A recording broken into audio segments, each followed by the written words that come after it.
Hello दोस्तों, आप सभी का स्वागत है मेरे यूट्यूब चैनल पे। आज की इस वीडियो में हम जानने वाले हैं कि 2025 में कोल इंडस्ट्री में क्या बड़ी न्यूज़ रही और क्या बड़े ट्रांसफॉर्मेशंस हुए और क्या बड़ी अचीवमेंट्स रही। तो ये कोल मिनिस्ट्री सब चीज़ों को पुश करती है।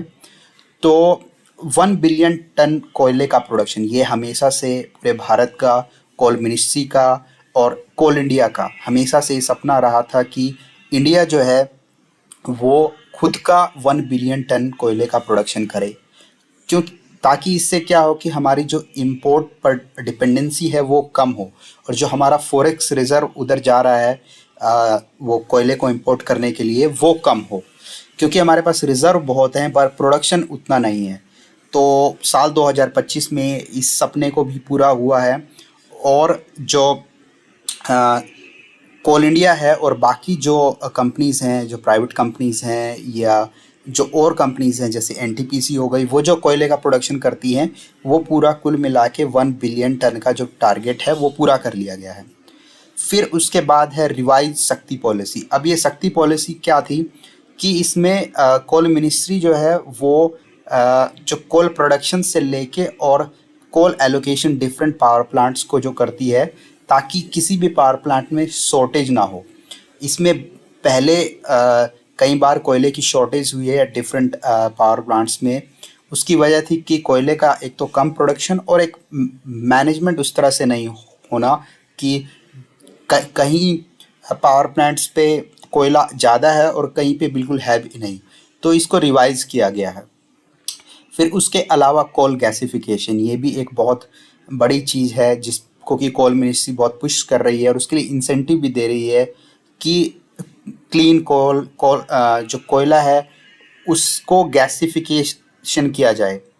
तो वो एक बहुत बड़ा पुश है जिसके लिए कि कोल मिनिस्ट्री ने इंसेंटिव देने चालू किए हैं।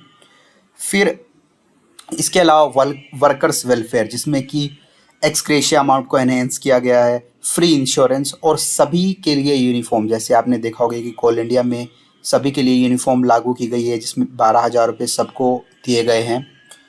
इसके अलावा झरिया मास्टर प्लान ये एक बहुत बड़ा प्रोजेक्ट है, बहुत ही बड़ा प्रोजेक्ट है जिसके लिए कि ऑलमोस्ट 6,000 करोड़ रुपए से इसको रिवाइज किया गया है।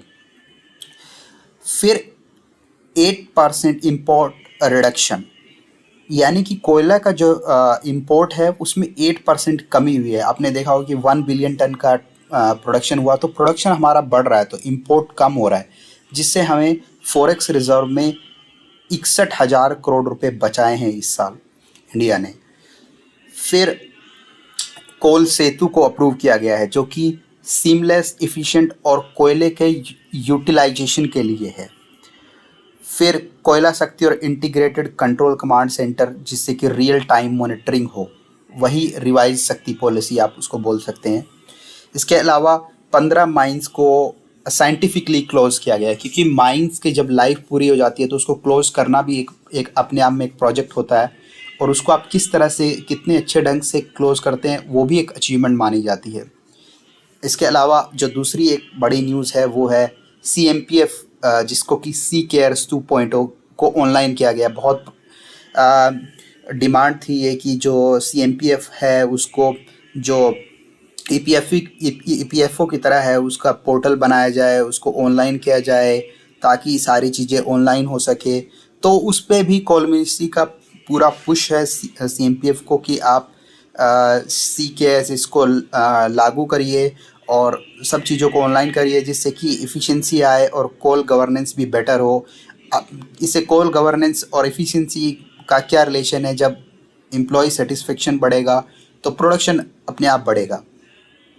फिर वॉशरी रिजेक्ट्स रिफॉर्म, तो वॉशरीज पे भी कोल मिनिस्ट्री का बहुत बड़ा फोकस है कि क्योंकि वॉशरी से क्या होता है कि कोयला जो है उसकी क्वालिटी इम्प्रूव होती है जिससे कि क्या होता है कि पोल्यूशन कम होता है, क्लीन एनर्जी की बात जब होती है तो ये सब चीज़ें उस चीज़ में आती हैं। और प्राइवेट एक्सप्लोरेशन एजेंसीज, तो जैसे आपको पता हो कि अभी एक्सप्लोरेशन एजेंसी सिर्फ देखा जाए तो CMPDL है जो कि कोयले का एक्सप्लोरेशन करती है। तो कोल मिनिस्ट्री चाह रही है कि और कोई एजेंसीज आएँ जो एक्सप्लोरेशन करें कोयले का। तो यही था इस वीडियो में। इसके अलावा अगर आपको कुछ और जानना है तो आप कमेंट बॉक्स में जान सकते हैं। Thank you.